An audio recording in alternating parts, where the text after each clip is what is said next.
Back now with more Reset. I'm your host, Sasha-Ann Simons. If you're just tuning in, it's our weekly news recap where we make sense of the top local and state stories.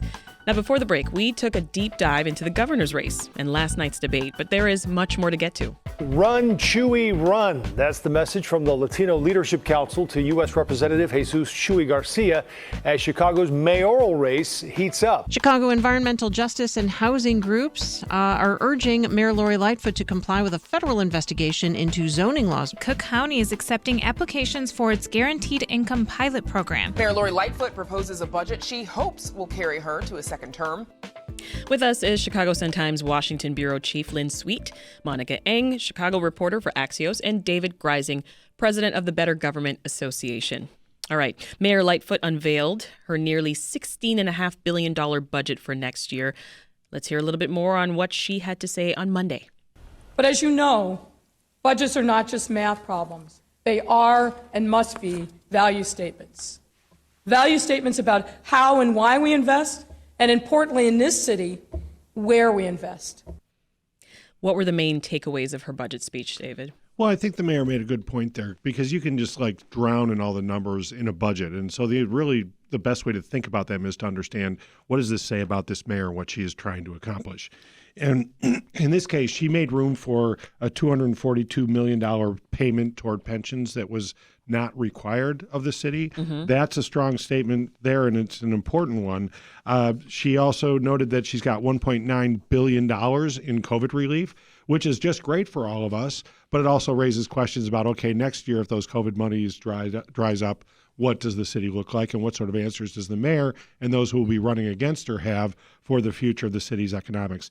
A really notable one, probably the most interesting, is that she decided not to go ahead with a property tax increase. Mm-hmm. Last year, the mayor made a big deal out of saying, you know what, we need to tie property tax increases to inflation because otherwise it's such a political issue. Inflation's pretty steady these days, around 2-3%, so everything will be good. Well, inflation is now up around 8%. Her increase was capped at 5%.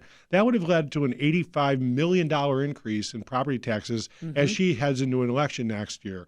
We already knew that it was going to be reduced to $43 million. And in her speech, she said, hey, you know what? Never mind on the property tax increase. I want to be reelected for mayor. I don't think she said the I want to be reelected for mayor part, but she did say never mind. But Lynn, does it seem pretty clear that this is an election year budget? Yes. And I want to amplify what David said is the point. And also, again, so our listeners know, this is just, I got my first beat covering Cook County government and property taxes. So we all bear with me one moment here. What we're talking about was a levy, which was just the request for property taxes. It doesn't mean that everybody would pay that much more because it depends what the tax base is after, put on a seatbelt, something called equalization. So we're not, with my point being, even if it had been in there, it would not have meant necessarily that residential property owners would have paid that much more because it depends on what our whole tax base is in Chicago. It also depends when people look at their whole bill, by the way, the whole bill, what the other taxing units are asking in their levy. So all this to say, when you talk about putting in a levy and then you take it out and you're a few months before an election, I think I'm safe in joining a group analysis perhaps. Yes, that's a political move. All in favor, say aye. Well, one interesting addition to next year's budget is $5 million to help pay for the cost of migrants who are arriving here in Chicago. Yes. Do we think most voters will be okay with that? Seems like a pretty small amount for a sanctuary city. $5 million, yeah. Yeah, it is. It's a tiny amount, but it's also a bit of a statement also about Mayor Lightfoot, Governor Pritzker, governors and mayors in other liberal enclaves are pushing back against Governor Greg Abbott of Texas and Governor Rick DeSantis of Florida, who's trying to jump on, even though he doesn't really have an immigration concern. He brings them to his state, then he flies them out. Yeah, exactly. So this is just it's a political issue, and it's a way to make a point. Is it a budget that most alderpersons are going to be okay approving? I think the elimination of the property tax is going to help her a lot. Yeah. We had already seen Brendan Riley of the 42nd Ward complain about this automatic property tax increase. He tried to get an ordinance passed a few weeks ago. It didn't go anywhere, but he had made his point, and it's pretty certain this budget will pass pretty much intact. Yeah. Well, Monica, while the budget address was going on, there were protests from housing and homelessness activists who set up a tent city in City Hall. What did they want? Well, they want to see the mayor put a real estate transfer tax on all properties over $1 million, 1.9%. They said that could raise about $160 million for subsidized housing, more mental health facilities, more homelessness prevention. The mayor, I believe, has about $10 million that she's devoted to that. So 160 versus 10. And they believe she hasn't done enough. And they pointed out that the recent census studies really undercounted in their eyes the homeless, unhoused population of Chicago because they didn't count people who were doubled up, for instance. Yeah, and this is the sort of issue that could really bite her if, say, Chuy Garcia does enter the race and run against her. Given his progressive credentials, she was perceived as a progressive when she was elected in 2019. Mm-hmm. The progressives have been, among others, among the most disappointed in her track record to this point. And that, the issue that Monica just talked about, is definitely a litmus test issue for her. Lynn, what do you think? Will we see Chuy Garcia enter the race? When I talked to him about it, he said he will decide by mid-October. We're getting there. We're getting there. Mm-hmm. And again, we're in a real hectic political environment where people are passing petitions for the February municipal elections at the same time, which are nonpartisan. And it's just if no one gets 50% plus one, then it's a runoff. So among the things Garcia has going for him is he doesn't have to, because it's an odd year election, he will not lose his congressional seat. Oh. So he doesn't lose anything. Yeah. The alder people who are running are giving up seats to do that. If anyone else who is a state rep who has a 2-year term, they are giving up something.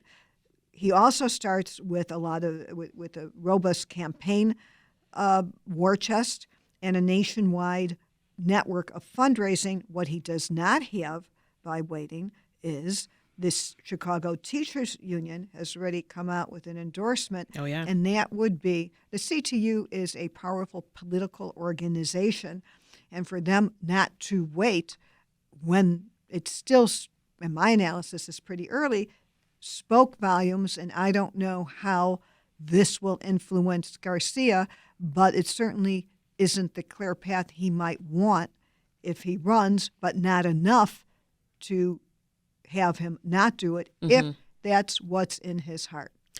David, yesterday, Cook County Board President Toni Preckwinkle released her budget for next year. Are Chicagoans going to be happy? Well, it's an $8.7 billion budget. Toni Preckwinkle has a pretty good track record of running a fairly economically sound county. In her budget, there's $270 million of COVID funds, again, raising the question about what happens going forward. There's nothing in there that looks like it'll be a litmus test issue. Her pensions are much better funded than the Chicago pension funds, and that's something that she made a point to boast about, that she's made significant progress. And there's no tax or fee increases here, it seems, right? Not even a soda tax increase. I guess she learned her lesson on that one. Interesting. Well, $42 million out of that budget was set aside for the Guaranteed Income Pilot Program. I'm looking at you, Monica. The county started accepting applications yesterday, from what I know. Who's eligible, though? Well, you have to be about 250% of the poverty level. Everybody knows that number, right? Yes. So to translate that, household of one would be $33.9 thousand a year. Household of four, you could make up to $69.3 thousand a year. And then you'd be eligible for this $500 a month. This money is, again, coming from COVID funds from the ARPA Act. So how long that's going to last is it's $500 a month for 2 years. Right. Is that right? Yeah. Preckwinkle said that the program is, quote, the largest publicly funded guaranteed income initiative in American history. Are you expecting it to get national attention, Lynn? Yes, there are certain stories that do start here. Let's say in Evanston, that started with reparations. I mean, there is a theme here of trying to of addressing equity issues, and this is one of them. So, yes, it will be a national story in how in the various chapters as it goes along. The main question here is, will it make a difference? Will it have any permanent change? And what will people do when they have to be weaned off it? Because the COVID funds that we have coming might be a once-in-a-generation boom. City budgets, state budgets, but it's not replenishable. Yeah. So these are all, yes, I'm sure not only will we as journalists be studying this, but if we were starting out in school now, this would be what we would do our sociology papers on or do our doctorate research on, and following these families, because that's just the question. What's it going to do? Now, I understand when you give the $500 to somebody who is at income levels below what you talk about. And it's going to be harder, perhaps, to study at somebody with the higher income level in terms of what is the difference. Do you move? Do you get yourself a 2-year lease that you can't renew because you don't have the $500? And then what do you do? So all these are questions, as I think we as a community are looking for permanent answers to some of these long-running issues. A reminder, we are online. You can watch the weekly news recap live on the WBEZ Facebook and YouTube pages. You can also leave us a comment or question. Talk to us in that YouTube chat box, and I may just read what you have to say about these stories on the air. Over to you again, Monica. 25th Ward Alderman Byron Sigcho Lopez joined activists at a press conference this week. They were accusing the city of environmental racism. What are the details? This all goes back to that leaked HUD letter that said that the Lightfoot administration and the zoning laws are discriminatory, and that the city risks losing millions in funding if it doesn't reform those. These activists said, "Hey, what happened? Did you reform them?" The Lightfoot administration says they're confident they would win this in court. Lightfoot has called the charges absurd. So it sounds like they're trying to bring up the subject again and get it moving and say, really, you're willing to risk these millions for all sorts of important projects because you just want to pretend that this is not true? Do you think, David, that the city could be at real risk of losing millions in federal funding over this? I think given the track record, possibly. They did decide not to move forward with certification for the General Iron Shredder on the south side, which is, I think, an indication possibly of moving toward getting this resolved. The money at issue that Monica's referencing is really significant, $375 million in 2021. That's a lot of, even on a budget that we're talking about, that's a significant amount of money. And I think also just going back to the mayor's standing with the people who put her in office, a lot of these people are former Lightfoot voters on the South Side who have valid concerns about this environmental, what some people call environmental racism. It's certainly inequitable. I don't know if it's racist or not, but it certainly is inequitable, the way that the burden of environmental degradation, it falls on people in poorer communities. Before we wrap this portion of the news recap, New York Times reporter Maggie Haberman's new book about Donald Trump, it included a few interesting stories that were involving Illinois politicians. Can you give us the quick scoop there? As I see you flipping your pages. So I looked at Maggie's book. Maggie, by the way, will be in Chicago on her book tour later in October, and I'll have an opportunity to be talking to her. And one of the things that I looked at when I look for the local angles is how Rod Blagojevich, we all know he was, his 14-year sentence was commuted. But what we didn't know is that one key advisor to President Trump said you should make that a second-term item, which, if Trump had listened to his advisor, would mean that Blagojevich still would have been there. The other thing I thought was telling is how Maggie's book is really more a biography in the sense of a man she knows well and has covered in her experience as a New York street reporter, and he is a New York real estate developer. And she tells this tale that he was trying to do a deal for a casino outside of Gary. and we live here, and we know Gary's close, but it's not adjacent to Chicago. Right. So we make a distinction.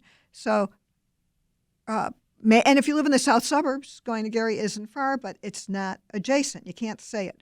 So he wanted to have his people make a map that showed the site as being adjacent to Chicago. And he said, well, no one outside of Chicago will know the difference.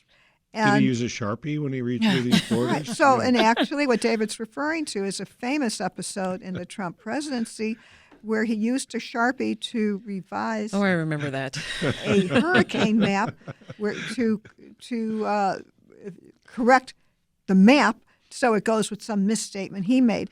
Now, there were other things in there that we consider local because it has to do with Barack Obama, and it just talks about the whole rise of birtherism and also how the mainstream media, which was so enamored with Trump, just let it go and gave him attention on it.